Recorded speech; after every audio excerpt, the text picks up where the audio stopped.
Ya, baik saudara-saudara, kembali lagi bersama saya di Oloan King Channel. Salam sejahtera buat kita semuanya. Apa kabar nih dengan kalian? Semoga kita semua dalam keadaan sehat dan berada di lindungan yang maha kuasa.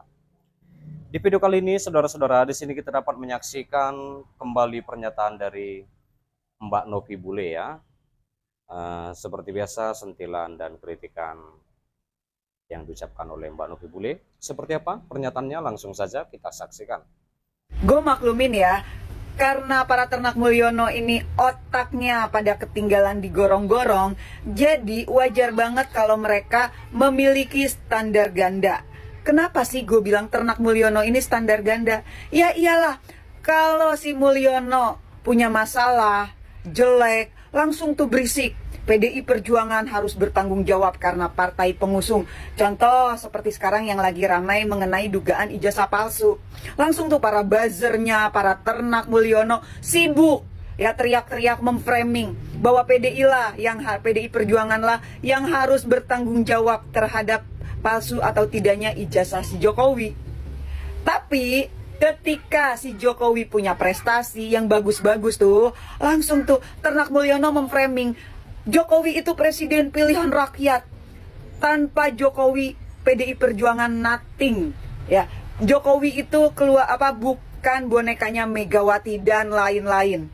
Ya, begitulah para kaum gorong-gorong yang memiliki standar ganda. Makanya gitu ya, gua enggan ngerespon komen-komen para ternak Mulyono karena percuma.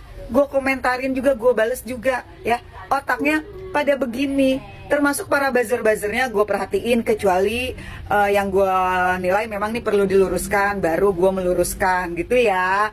Satyam Eva Jayate. Bye-bye para kaum gorong-gorong. Gue maklumin ya, karena para ternak Mulyono ini otaknya pada ketinggalan di gorong-gorong, jadi wajar banget kalau mereka memiliki standar ganda.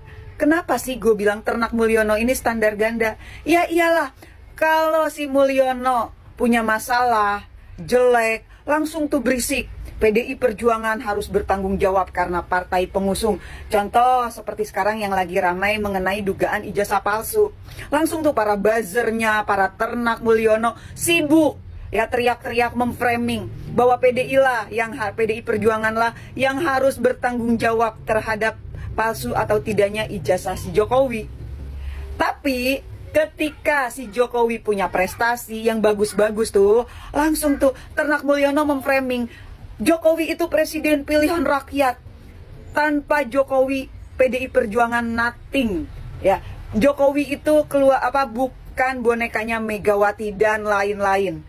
Ya, begitulah para kaum gorong-gorong yang memiliki standar ganda. Makanya gitu ya, gue enggan ngerespon komen-komen para ternak Mulyono karena percuma. Gue komentarin juga, gue bales juga ya. Otaknya pada begini. Termasuk para buzzer-buzzernya gue perhatiin, kecuali yang gue nilai memang nih perlu diluruskan, baru gue meluruskan dari gitu. Mbak Novi Bule, saudara-saudara, kita sudah mendengarkannya. Bagaimana nih menurut tanggapan kalian? Silahkan tinggalkan di kolom komentar ya. Sebentar, jangan di skip dulu. Di sini kita kembali membahas tentang di mana Muzani ungkap alasan Prabowo utus Jokowi ke pemakaman Paus Fransiskus. Sekretaris Jenderal atau Sekjen Partai Gerindra Ahmad Muzani mengungkapkan, alasan Presiden Republik Indonesia Prabowo Subianto mengutus Presiden ke-7 Republik Indonesia Joko Widodo atau Jokowi untuk hadir di pemakaman Paus Fransiskus di Vatikan, Roma, Italia. Alasannya karena Paus Fransiskus merupakan tamu kehormatan Jokowi saat datang ke Indonesia pada September 2024. Kala itu Jokowi masih menjabat sebagai kepala negara. Pak Jokowi adalah presiden ketika itu yang bertemu langsung ketika Paus Fransiskus berkunjung ke Jakarta. Sehingga Pak Prabowo merasa tingkatnya adalah tingkat kepala negara ketika itu. Kata Muzani, itu di Kompleks Parlemen Jakarta Jumat 25 April 2025 ya. Nah, lalu saudara-saudara, Oleh karenanya, Prabowo mengutus Jokowi mewakili dirinya di acara pemakaman Paus Fransiskus dengan didampingi menteri lainnya. Selain Jokowi, utusan lainnya adalah Wakil Menteri Keuangan Thomas Jiwandono, mantan Menteri Perhubungan Ignatius Jonan, dan Menteri HAM yaitu Natalius Pigai. Itu sebabnya yang diminta adalah Pak Jokowi untuk menghadiri dan mewakili pemerintah serta rakyat dan bangsa Indonesia di Vatikan. Tapi didampingi oleh beberapa kawan-kawan lain. Lanjut beliau mengatakan, adapun kunjungan Paus Fransiskus ke Indonesia itu terjadi pada 3 sampai 6 September 2024 ya, saudara-saudara. Itu adalah satu momen bersejarah dalam hubungan antara Tahta Suci Vatikan dan Indonesia. Saat ditanya lebih lanjut mengapa Prabowo tidak mengutus Menteri Agama Republik Indonesia Nasaruddin Umar, Muzani kembali mengulang penjelasannya. Ketika itu kan Paus Fransiskus menjadi tamu kehormatan Presiden Jokowi. Tegas Ketua MPR RI tersebut, yaitu Pak Muzani.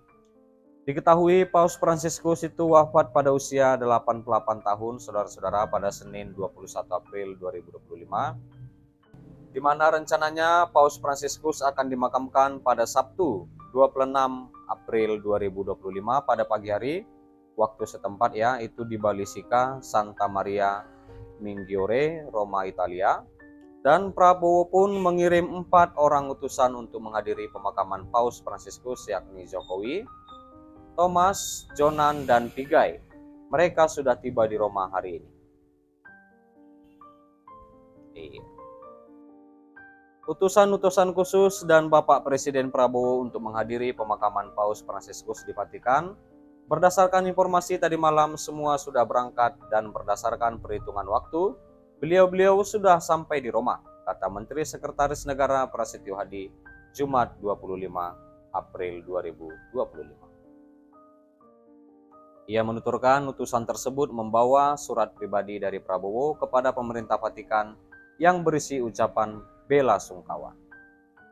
Lewat surat itu, Prabowo juga berharap semangat yang selama ini disampaikan oleh Paus Fransiskus, baik kepada umat Katolik maupun umat manusia di dunia, bisa diteruskan. Baik saudara-saudara, sampai di sini dulu pertemuan kita, pembahasan kita, di mana kita juga sudah mendengarkan pernyataan dari Mbak Novi Bule. Seperti apa tanggapan kalian? Silahkan tinggalkan di kolom komentar. Dan juga kita sudah membahas tentang di mana Muzani ungkap alasan Prabowo utus Jokowi ke pemakaman Paus Fransiskus. Dan terima kasih juga buat saudara-saudara yang sudah menonton, yang sudah support aku. Terima kasih. Jangan lupa di like, berikan komentar kalian di bawah, dan please share video ini dan subscribe dan nyalakan loncengnya. Terima kasih.